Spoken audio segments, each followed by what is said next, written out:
Today is kind of the result of the hard work through the last 3-4 months.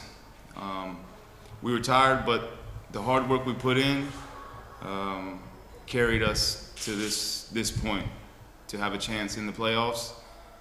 Because a few months ago, it was a bad season, a struggle, and now we have a chance, possibility to be in the playoffs.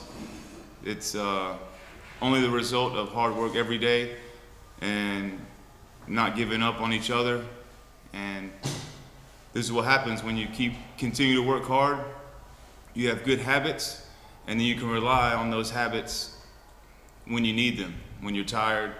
And that's what happened today. We didn't necessarily play the best game, but our habits carried us to the victory.